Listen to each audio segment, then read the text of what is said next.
Video ini tentang penyebab kudeta militer di Myanmar. Sebelum itu, mohon support channel ini dengan cara klik subscribe, like, dan komen. Menurut KBBI, kudeta militer adalah perebutan kekuasaan pemerintahan dengan paksa yang dilakukan oleh pihak militer. Perebutan kekuasaan saat ini sedang terjadi di Myanmar. Ancaman kudeta ini telah menimbulkan ketegangan di seluruh negeri. Dilansir BBC, Myanmar telah mengalami hampir 50 tahun pemerintahan di bawah rezim militer. Negara ini kemudian bergerak menuju pemerintahan demokratis pada tahun 2011 dengan salah satu tokohnya yaitu Aung San Suu Kyi. Selama 5 tahun terakhir, Suu Kyi dan Partai Liga Nasional untuk Demokrasi atau disingkat NLD telah memimpin negara 1000 pagoda itu. Setelah terpilih pada 2015 dalam pemungutan suara paling bebas dan adil yang pernah terjadi di Myanmar.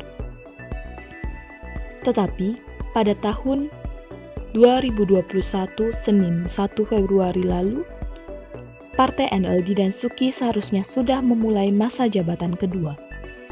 Namun, militer Myanmar melakukan ambil alih pemerintahan dan menjadikan Aung San Suu Kyi serta beberapa pejabat negara sebagai tahanan rumah. Yang menimbulkan pertanyaan, mengapa kudeta militer terjadi di Myanmar? Sebenarnya, penyebab kudeta militer di Myanmar didasari pada klaim militer tentang adanya kecurangan daftar pemilih dalam pemungutan suara. Meskipun Komisi Pemilihan mengatakan tidak ada bukti yang mendukung klaim tersebut. Myawaddy TV milik militer mengumumkan pengambil alihan tersebut terjadi karena kegagalan pemerintah untuk menindaklanjuti tuduhan kecurangan tersebut. Militer juga mengatakan pemerintah gagal untuk menunda pemilihan karena pandemi virus corona.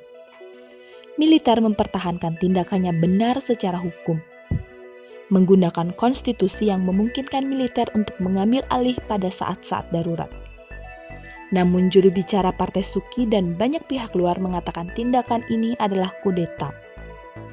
Dilansir AP News, beberapa ahli mengungkapkan kekhawatiran militer akan bergerak untuk mengganggu status quo, di mana para jenderal terus memegang kekuasaan meskipun ada kemajuan menuju demokrasi dalam beberapa tahun terakhir.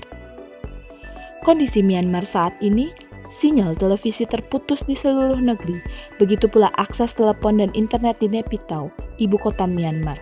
Ada pula aturan larangan penerbangan penumpang, layanan telepon di bagian lain negara itu juga dilaporkan putus.